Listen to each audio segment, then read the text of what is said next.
Good evening, I'm Andrew Chang. I'm Adrienne Arsenault. Tonight, Alberta's hospitals approach a calamitous brink. We have never ever had that number of total patients in ICU before, never in the history of this province. Urgent action from national and municipal leaders. Also tonight, new research about acetaminophen during pregnancy.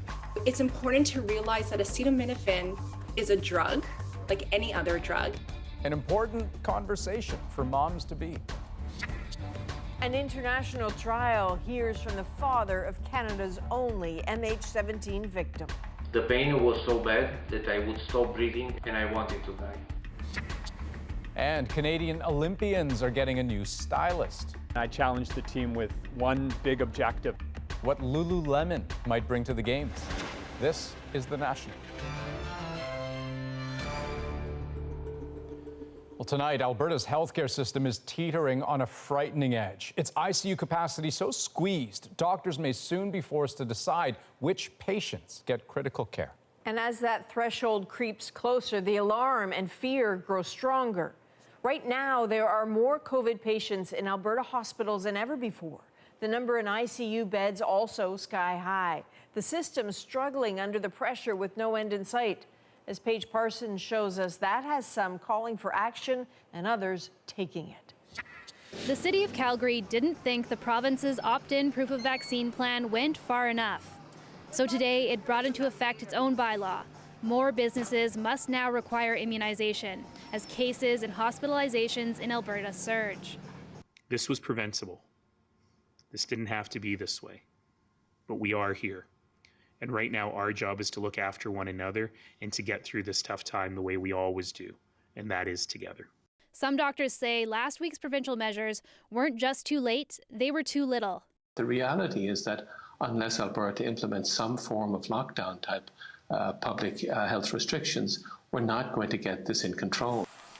Gibney worries the virus could spread at this weekend's planned full-capacity NHL game in Calgary, even though there's a vaccine requirement. The province's hospitals are already on the brink. ICUs are at 89% capacity. We have never ever had that number of total patients in ICU before, never with the prior waves and never in the history of this province. Critical care triage protocols could be enacted if ICU capacity hits 90%, meaning some restrictions on which patients might get into the ICU. Today, Ottawa offered some help. Public Safety Minister Bill Blair says the federal government will support the provincial government's recent request and provide the necessary support to Albertans during this difficult time. Canadian forces will send ICU nurses and other staff to help with airlifting patients. Help that many here think shouldn't have been necessary. I think we're too late. I think we've waited too long. I think our Premier has been negligent in his job, and I think he should resign if he's any half of a man. And Paige, so today we got a pretty stark picture of where things stand from health officials, right? Adrienne, the head of Alberta Health Services put it bluntly. One of the reasons that they still have space in the ICU is because people are dying, and that's creating openings. They're calling it a fragile balance. Each day they're admitting about 23 new ICU patients to hospitals, and today 100% of those people were unvaccinated. And, you know, officials say that for Alberta hospitals, as they get hit by these highs day after day, it's just truly an unprecedented situation. All right, Paige, thank you. Paige Parsons in Edmonton tonight. Well, as of today, 80% of eligible Canadians are now fully vaccinated, but those opposed to the vaccine are still crowding around healthcare facilities, testing sites, and schools to have their say. So today, Quebec's government made it illegal to do so. Demonstrators and organizers could now be fined up to $6,000 or double that for being threatening or intimidating. Quebec also took another step towards protecting its hospitals, announcing a plan to attract and retain nurses. It should give confidence to nurses that are listening right now. It's promising improved working conditions and up to $18,000 in bonuses to convince nurses to stay, go full-time, or come back if they've quit. Quebec hospitals are dealing with a staffing crisis that has caused some to cut emergency room hours or even temporarily shut them down. A neighborhood in Gatineau, Quebec is in shock tonight. Police found the bodies of a father and his 2 young daughters yesterday afternoon. Today, they are calling the incident a double murder-suicide. As Rafi Boudjikanian explains, it raises once again the issue of domestic violence.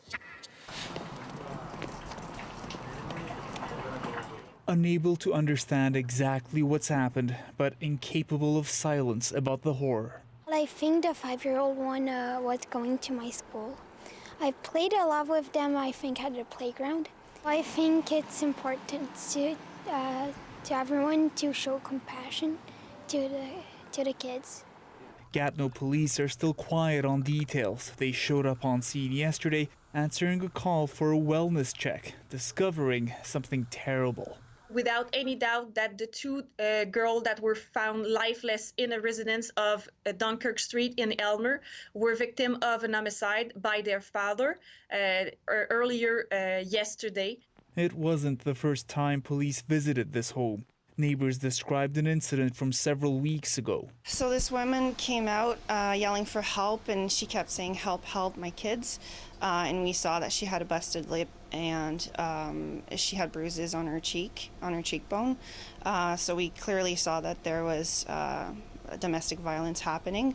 And he seemed to be like, "Oh, she's always exaggerating." Last year, Quebec doubled funding to fight domestic violence, but women's groups say this is just one more example that it's not enough. I think there's a very common issue here where people get harmed themselves and also their dependents, so children, sometimes elders, sometimes people in the care of the family are at risk in these situations. Those who knew this family have just begun to grieve. On les entendait jouer sa trampoline en arrière.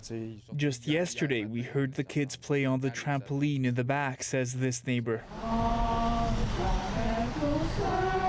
Meanwhile, police say they've set up crisis support at the girls' school and daycare. Rafi Boudjikanian, CBC News, Gatineau, Quebec. Now, there's no national crisis line for intimate partner violence, but there are resources across the country. So if you or someone you know needs help, you can visit sheltersafe.ca/findhelp to learn about supports in your area. Well, a group statement today from medical experts has some advice for pregnant women to be careful about how they use a very common pain medication, acetaminophen. Christine Birak explains what we know. As if pregnancy weren't complicated enough, researchers are now cautioning acetaminophen, including Tylenol, might affect fetal development. I found in my 2nd trimester that I was in pain. Priyanka Taneja went online. She knew most pain meds were off limits, but word on the street was that Tylenol was just fine, and it wasn't until I Googled it that I read, that actually there is a limit. In a new consensus statement, international scientists insist there's a growing body of research suggesting acetaminophen could increase the risks of certain neurodevelopmental, reproductive, and urogenital disorders, adding the drug could be linked to conditions such as ADHD and fertility issues. It's important to realize that acetaminophen is a drug, like any other drug. Along with Tylenol, acetaminophen is in more than 600 pain medications. Experts advise anyone using those meds daily for 2 weeks or longer to see their doctor.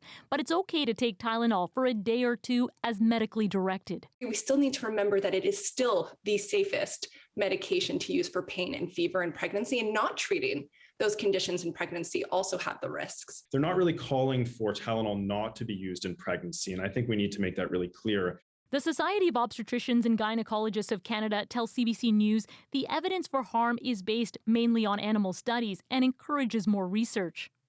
But all of the doctors and researchers do agree on one thing, that pregnant people should take acetaminophen in the lowest dose possible for the shortest period of time necessary.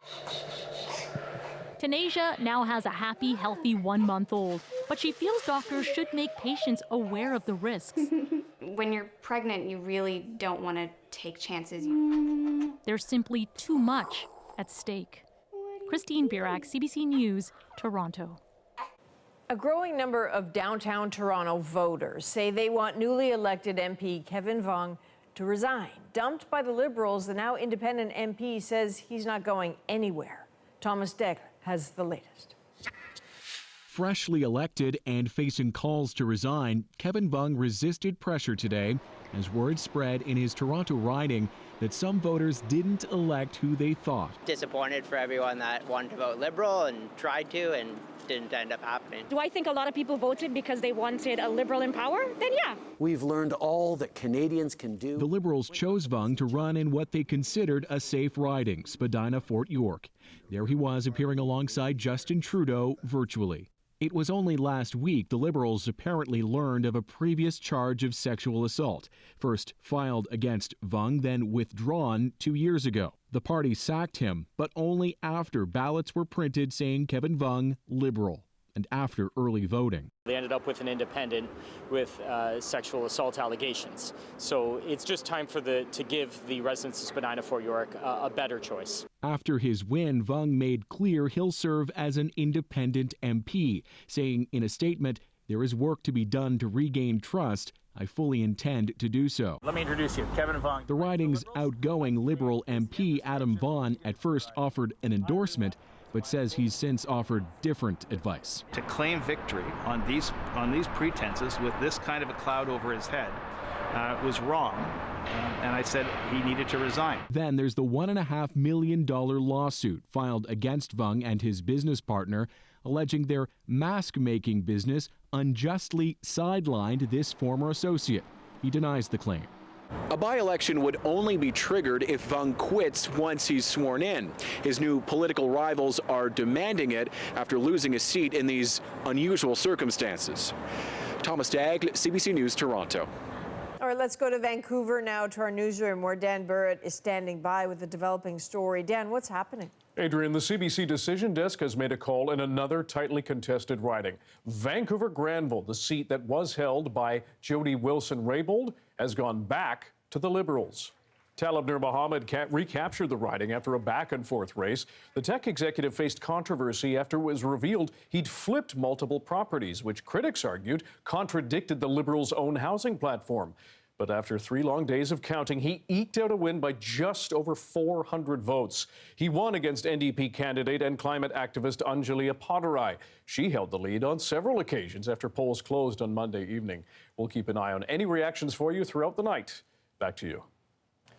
Well, People's Party of Canada leader Maxime Bernier had his Twitter account restricted after he encouraged his followers to go after journalists covering his campaign. In a tweet, he posted emails he received from 3 reporters asking him to respond to critics, and then shared their email addresses, urging his nearly 160,000 followers to, quote, play dirty with them. Some of those reporters have since reported getting death threats. Twitter, however, reactivated the account after 12 hours once the tweets were taken down. And 2 former senior executives of SNC-Lavalin face fraud and forgery charges. The former vice presidents of the company and a subsidiary, plus the companies themselves, are charged in connection with work on Montreal's Jacques-Cartier Bridge in the late 1990s and early 2000s. We want to take you to a community in northern Manitoba now, the Pas. About 30 homeless people have been forced out onto the streets there after the town's only shelter closed without warning. As Caroline Bargout shows us, that has left some with nowhere to go. Where are we going to sleep tonight? Ever since Oscar's place closed down, Lionel Daniels has had to carry around a bag full of blankets to survive life on the street. The 27-year-old was living at the homeless shelter in the Pas until it abruptly shut down September 1st. When people find out about our places, we just move. We pack our tents up again and roll them open, and we move. Different place. Oscar's place is the only homeless shelter in the Pas. It's owned by Manitoba Housing, but was being run by a not-for-profit organization. This summer, staff shortages forced them to shut down for a few days, which led to vandalism and break-ins. The province asked the Canadian Mental Health Association to take over operations, and on September 1st, CMHA announced the shelter was shutting down for 6 to 8 weeks so that badly needed repairs could be completed. We understand that this is not something that the community would have wanted to see happen. It's not something we wanted to see happen, but it's something that is necessary. Okay, so in here's the kitchen. So this is one of the main repair and maintenance jobs that has to be done. And Wigley says the building is not safe for the staff or the clientele and has to be brought up to code. While shelter staff can take on basic cleaning duties, the bigger repairs have to be done by Manitoba Housing. The province has owned the shelter since 2018, and a provincial spokesperson said it's known repairs were needed since 2019, but the government couldn't secure a contractor last year despite best efforts. What's your sister's name? Dina Johnson runs the Friendship Center. She says the town should have stepped up to provide alternate housing for the homeless, but didn't. She believes that's because they're from neighboring First Nations communities, and officials hope they'll go back. Well, it's been said by some of our leaders in this community that they would rather see, don't feed them, don't clothe them, because then they'll leave. They'll go back home.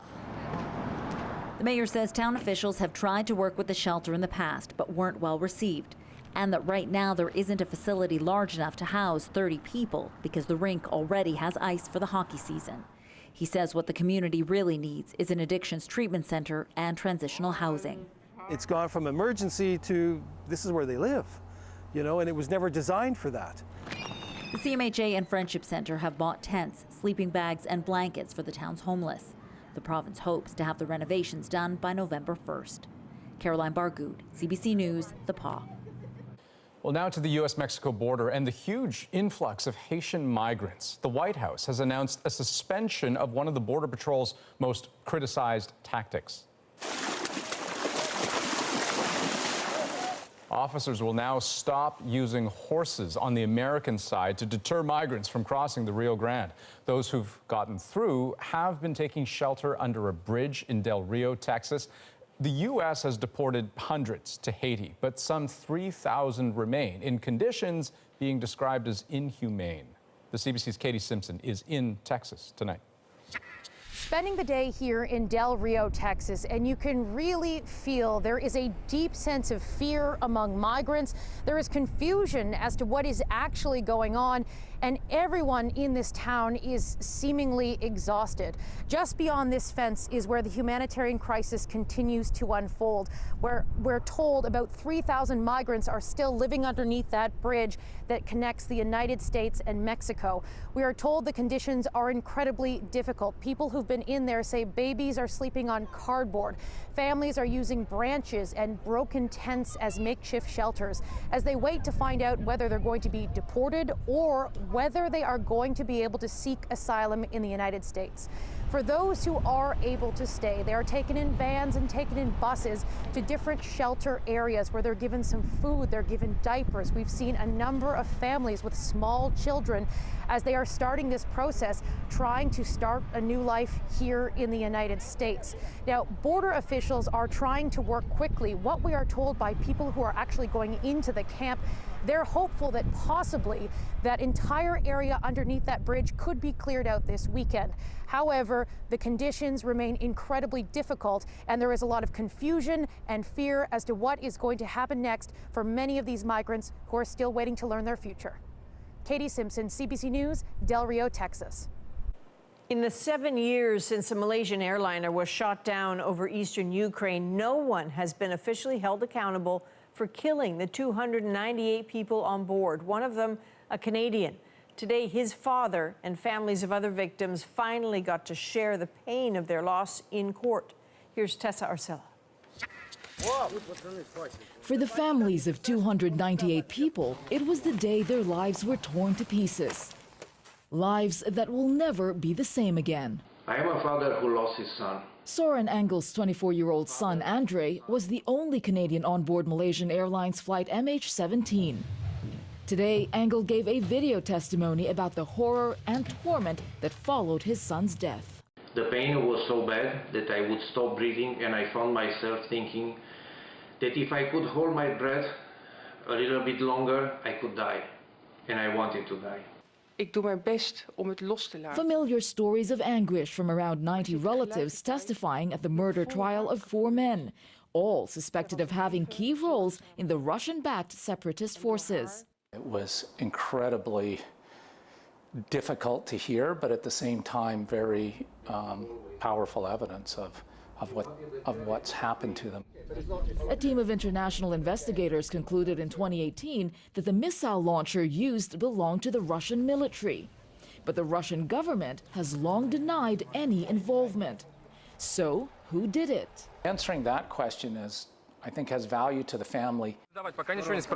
Russian investigative journalist Roman Dobrokhotov says evidence points to the Russian state, but... well, of course, Russia cannot admit its role because, first of all, why would they do this? Yet he thinks there might be a silver lining down the road. Only after Vladimir Putin is no longer the president. Possibly we all will witness when Russia will admit all the crimes that were made in the last 20 years. That may be so, but for the grieving families, justice has already been delayed for far too long. Tessa Arcilia, CBC News, London. Well, a former Nazi death squad interpreter has died in Waterloo, Ontario. Helmut Oberlander was 97 years old. He had been in an ongoing legal battle over his Canadian citizenship. Oberlander claimed he was forced to join the death squad as a teen in Ukraine. That squad was responsible for killing nearly 100,000 people, mostly Jews. There's no evidence Oberlander took part in any atrocities, but the federal government has said he lied about his wartime activities. After thousands fled the Taliban, there are concerns in Europe of an influx in refugees. Ahead, we look at Greece's plan for asylum seekers, so-called closed camps that critics say are actually more like prisons. The main idea is to segregate and isolate them. Team Canada is about to get a new look from a new brand. Why Lululemon is taking over from the Bay. And after a long pandemic, Grandma gets a big surprise.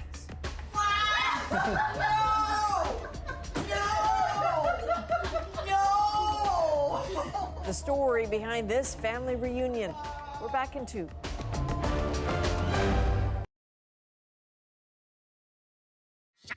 I've been involved in this for 34 years and I've never seen anything like it. Officials in the United States say one person was killed and at least 12 others injured after a shooter opened fire at a grocery store in Tennessee. Police say they arrived to a chaotic scene, found several people hiding in freezers and locked in offices. The gunman died from a suspected self-inflicted gunshot wound. And massive volcanic eruptions continued for a 5th day on the Spanish island of La Palma. Officials say the flow has slowed significantly, but that has raised concerns the giant river of lava could fan out, leading to even more destruction. Some 350 homes have already been ruined. Well, as the UN General Assembly meets in New York, there is a growing sense of urgency that more needs to be done about climate change and fast. As Chris Reyes explains, for some countries, it's an issue that threatens their very existence. In April, for the 3rd time in 10 years, the island nation of Palau was hit hard by a typhoon. Surigay brought devastation to the island nation that historically has not been in the typhoon belt. We had those typhoons and there was one of our islands that every home was destroyed. We must act now. The nations most vulnerable to climate change impacts are often not heard. But at this year's UN General Assembly, the international community was listening to Palau's president, Sir Angel Whips. We're small. We can't alone. There's no way we can turn the tide or change what's happening. But we suffer from what these large countries do. Whip says he's at least hopeful that climate change is a priority for all the world leaders. One sign of that, Ireland has proposed that climate change be a permanent fixture on the Security Council's agenda.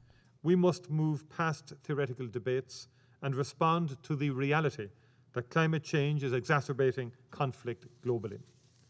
This council can and must do more.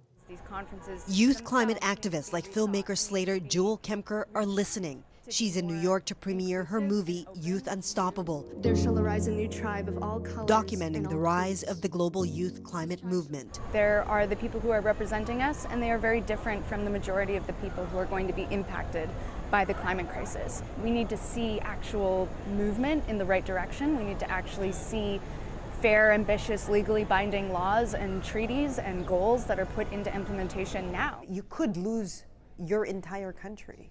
That's a possibility. That's a possibility now. If we lose our country, we lose our islands, then we no longer exist. For years, Palau's president has been saying that. This year, he says he finally feels like the world is listening. The question now, will the promises be funded? The momentum has begun. Let's make sure it keeps going through.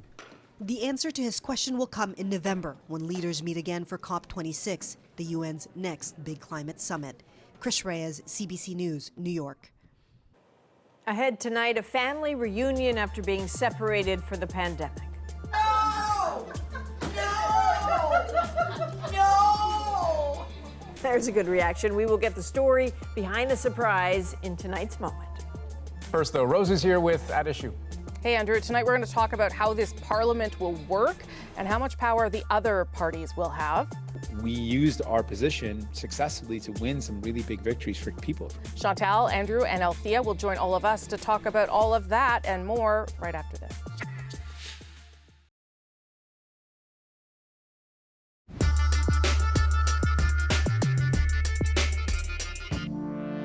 In the aftermath of Monday's federal election, with the seat count remaining mostly the same, there are questions about how Parliament will work and how parties other than the official opposition will leverage their power. We used our position successfully to win some really big victories for people, for Canadians. They were better off because we were there. And we'll do the same thing. We need to repair these divisions. We need to ensure that whatever wounds were created during this election are not permanent, because the people of Canada clearly are saying, we want you to work together. Okay, so how much leverage do these parties have, and what do the election results mean for their own leadership? It's Thursday. I'm here with That Issue one more time this week, for touch wood anyway. Chantal Hébert, Andrew Coyne, and Althea Raj. We talked on Tuesday now about the Liberals and the Conservatives, so I wanted to spend some time on the other parties this week and sort of how you think they will contribute to Parliament working or not. Chantal, let me start with you. How do you think the Bloc or NDP uses whatever leverage they have inside the House of Commons? Do they have concerns around leadership, either of them? The leverage, very, very carefully, because neither of them was really rewarded in any significant way for its influence in the last House of Commons. So the notion that people would really think that the NDP, with about the same number of seats, having spent most of its money, would have a knife to the throat of the Liberals would be a problem. Mm-hmm. And a fundamental weakness in the Bloc was exposed over the course of this campaign. It got fixed temporarily by what happened over the English language debate, but it is still there. So yes, Justin Trudeau has a minority government, but neither the Bloc nor the NDP can push too hard because they can't afford to go back in a campaign. Yeah, I mean, that seems to me a pretty fascinating storyline there, Andrew, too, because, yes, we've all ended up sort of where we were, but there are weaknesses still for everybody that they have to be careful with.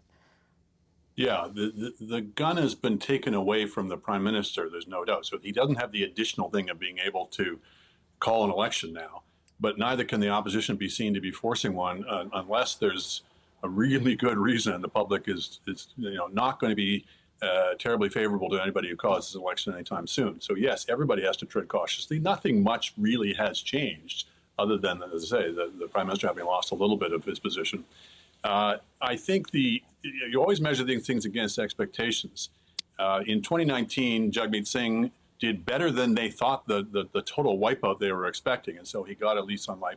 I think he got a second lease on life here because this Liberal government had been pushing so hard to the left, had been trying to take so much of the ideological ground for the NDP, that plus the usual, you have to vote for us to keep the Tories out. I think many New Democrats will just be relieved that they were able to withstand that kind of pressure. So I think Jagmeet Singh will be safe for now. I want to hear everyone on that, because I think that is also interesting to me, given that they were shut out of the GTA. But Althea, just on how you think the parties will use their leverage first. Well, everybody is weaker, I think, as my colleagues have suggested. Nobody is eager to go into a campaign, except perhaps Erin O'Toole. But on the NDP and the Greens and the Bloc, like we even heard Yves-François Blanchet say that he intends to reach across the aisle to speak to the other political parties to make this parliament work. And I think that was the lesson Canadians sent their political leaders, and for some that is a lesson that they will keep because it serves their political interest as well as I think with the message that we heard on Monday. I think that the Conservatives are less likely to sing from the same songbook, even on policy areas where there could be areas of agreement. I'm thinking about housing policies or increasing the workers' benefit, for example, because Aaron O'Toole in his election night speech that sounded kind of like a victory speech in some ways, basically threw down the gauntlet and said that he's ready for a campaign if it happens within 18 months. And the one thing that unites all Conservatives, whether they're progressive Conservatives or Reform era or Harper era Conservatives, is a hatred of Justin Trudeau. Chantal wants in there, and Chantal, weigh in on Jagmeet Singh's leadership too. But I'll start with Aaron O'Toole and the fact that Conservatives are mostly going to be focused on winning an election in Ontario and watching the damage from and the fallout from what's happening in Alberta. Maybe the Conservatives in the House of Commons do not want to cooperate with Justin Trudeau, but the Premier, who is the Premier of the largest province and who happens to be a Conservative, surely sounded like he wanted to. So someone somewhere will have to reconcile that. On Jagmeet Singh, well, it depends. I mean, if the NDP spent a lot of money on this campaign and got very little in exchange, if they're happy with being the fourth party in the House of Commons, fine. I mean, they can celebrate no gain. But otherwise, they have not been a contender for power, and nothing in this election has brought them closer to that. Andrew, you can weigh in on that, and I want everyone to weigh in on Annamie Paul, too, who came in fourth in her bid to try even win her seat, Andrew. Just very quickly on Jagmeet Singh, I think, there's relief, I think, in the party that they didn't do worse. So, yes, they didn't do any better. If there's one leader, I think, whose future is really in doubt, I think it remains Ms. Paul. She did better in the debate than had been expected, but that party has so many internal fights still to resolve. Yeah. Althea. I agree with Andrew on the future of Annamie Paul. I think that we might get better indication whenever that convention is supposed to be rescheduled for the Green Party. And for the NDP, I think Mr. Singh is in a weakened position, but I'm not entirely sure it's his fault. I know there's a lot of New Democrats on the ground who are disappointed that the party spent a lot of resources that rightfully belong with the writing associations to support a national PR campaign for Mr. Singh to build his brand, but that didn't translate into additional seats. So there is definitely some angry people within NDP circles, but I don't think that's going to cause serious leadership review in 2 years. Yes, Chantal, you want in there? Annamie Paul, I think, should have resigned on election night, given that she put all of her resources on winning a seat and came in fourth. Clear message and clear wrong decision on running there. As for Jagmeet Singh, I mean, the problem with the Jagmeet Singh campaign was not so much that people fled to the Liberals, it's that they had no reason to stay with the NDP, except that the leader is congenial. Yeah, I mean, I sort of wondered that too. I mean, how much time do you legitimately spend on TikTok and social media, knowing that that may not translate into votes? And how much time do you spend talking about issues? I'm not sure that what happened on Monday is a real validation of that strategy, Andrew. It's curious to me. Well, I think, like the Conservatives, they may have put too much stock in the idea that people are going to be so repelled by Justin Trudeau that they would recoil in their direction. So in the NDP's case, since the policy differences had become minimal between the two parties, you could have basically the same policies, but a more likable leader, one who didn't disappoint you, one who didn't let you down, et cetera, et cetera. And, it just didn't seem to get them any gains, that's for sure. Are we at a place where the Green Party is not really a player anymore, given that all parties have actual climate change plans now? You may think some are more effective than others, but is the Green Party no longer something that people should be considering at all? Because I think there's a real question about what it represents, Althea. I think it's a good question. I think if they had put forward a plan that was more realistic.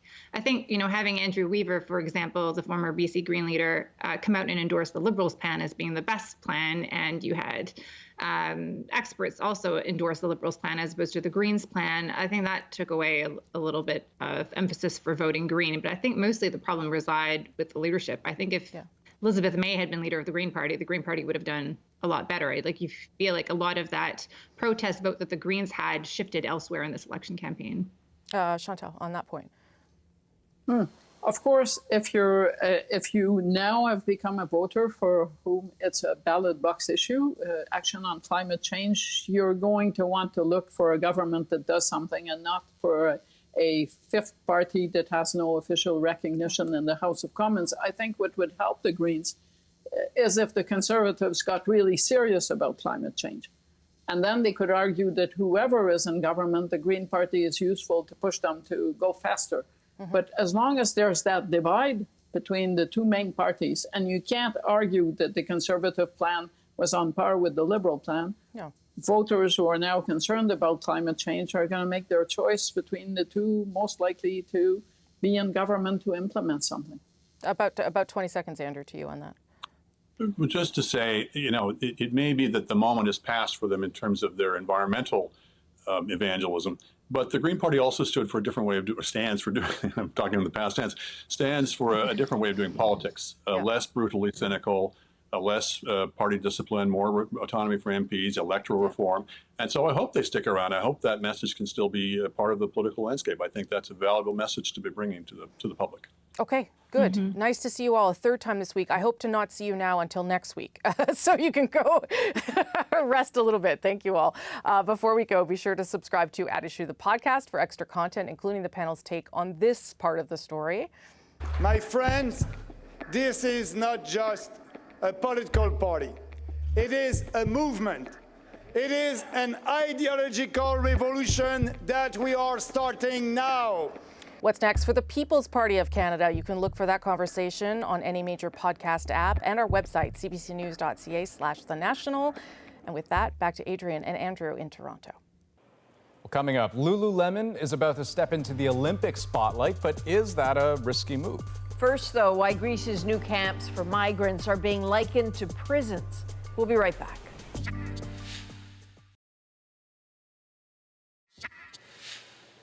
Welcome back. As tens of thousands of Afghans flee their country following the Taliban's takeover, some European countries are concerned about an influx of refugees. Margaret Evans is in Greece, where the government is facing criticism over how it plans to deal with asylum seekers. Life on the perimeter, 1 foot inside Europe, but only just. The past you're trying to leave behind, still in plain sight. It makes for brave faces, even among the young. Fearful of a return to 2016, when hundreds of thousands of mainly Syrian refugees arrived on rickety boats, rights groups say Greece is sending a message. Don't come. The main idea is to segregate and isolate them from the local community, from integration processes, and also the concept of deterrence. Greece plans to move asylum seekers to closed, controlled camps like this one, just opened on Samos. Prisons, say critics. They'll be guarded and away from population centers on 5 islands, including Lesbos. The Greek migration minister calls it a vast improvement. Much better living conditions, a lot more space for each asylum seeker, with all the necessary facilities. Access to existing camps, though, is already hard enough. The Greek government insists that it is adhering to international norms when it comes to the treatment of migrants, refugees, and asylum seekers. But while we've been allowed in to film the camp, we've also been told we can't talk to people. And we've had to have a government minder with us the whole time. And so we settle for snatched conversations by the roadside. We only can go outside only 2 times every week. 18-year-old Mosen was born in Iran to Afghan refugee parents. He says Iran keeps deporting him to Afghanistan.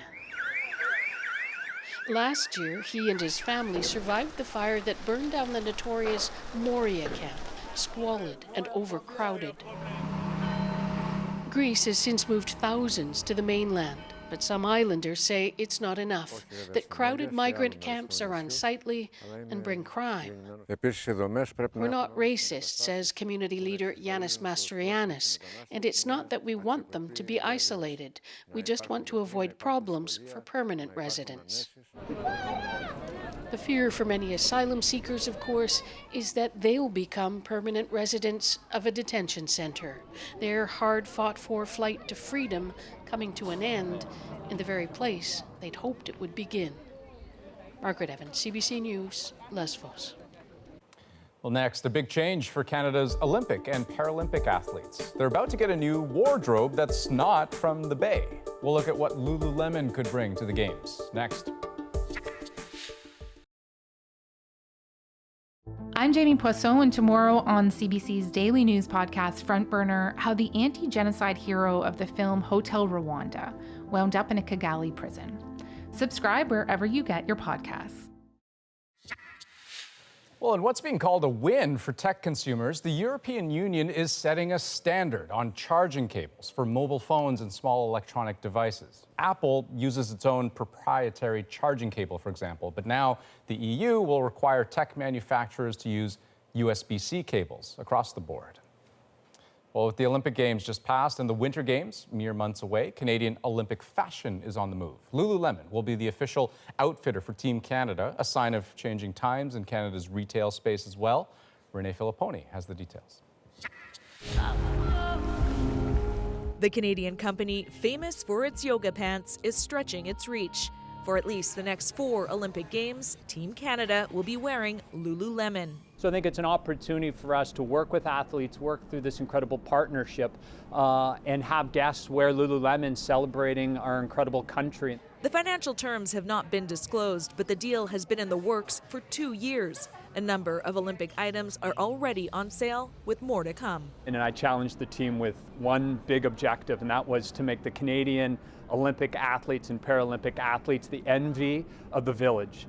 While many companies struggled during the pandemic, Lululemon's profits soared. More people were working from home and looking for comfortable yet work-appropriate attire. Canada! Lululemon is taking over from Hudson's Bay, which had the contract since 2006. Its recent Tokyo designs got global attention. It's billed as a twist on the iconic Canadian tuxedo. Okay, that jacket is straight garbage. In a statement, Hudson's Bay says it's proud of the kits worn by athletes on the world stage and wish them continued success. The Bay is going through immense upheaval right now, literally around its own survival. And it doesn't surprise me that they would have dropped out. This retail analyst also says calls for a boycott on the Beijing Games could add some risk for Lululemon. There is a potential positioning issue that Lululemon's going to have to navigate being part of that particular Games. But for some Vancouverites, there is pride. Olympians will be wearing gear from a hometown company. I think it's pretty cool because, something that you see on the road and they get to dress the athletes. And it won't take long to see that on the Olympic stage. The next Games begin in less than 5 months. Renee Filipponi, CBC News, Vancouver. You know what? Pandemic reunions never get old. We have another one for you. No! No! No! The, of course, touching but the surprising story behind this one. Next.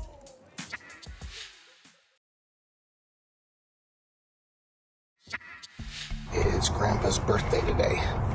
So we're going to wait for 1 minute, and then we're going to go in and surprise them. They have no idea we're here. How great is that? Shane Woodford and his son Henrik flew from Denmark to BC last night to surprise Henrik's grandparents on Grandpa's birthday to boot. What happens next is our moment. No!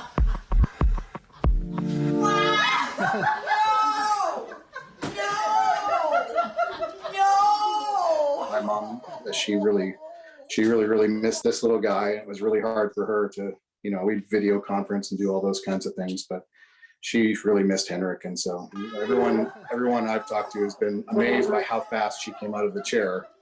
I had thoughts it's going to be years before I get to hug that little boy. My first thought was, whose little boy is that? And then when I realized, well, I sort of lost it. Wow! Oh, it's you! Expect them to didn't think we'd see them for a long time, and then they come in the door. My goodness. Yeah, it was really nice. It was a really nice surprise. It felt great. Okay, Ginny launched herself out of that chair. Great. So I'm fascinated by the mechanics of surprises. I always have been. What happened here is that Shane's sister picked him up at the airport, had a cake for Grandpa, walked in the door with the cake, and then hiding behind. And then right back. Yeah, that's great. And I mean, these moments are so special, right? And I know that moment well. It was only, it's crazy to think, only a couple months ago that my kids finally had that moment with Grandma and Grandpa. So special, so nice, so warm, long overdue. Gosh, that's great. That's the National for this September 23rd. Have a great night. Good night.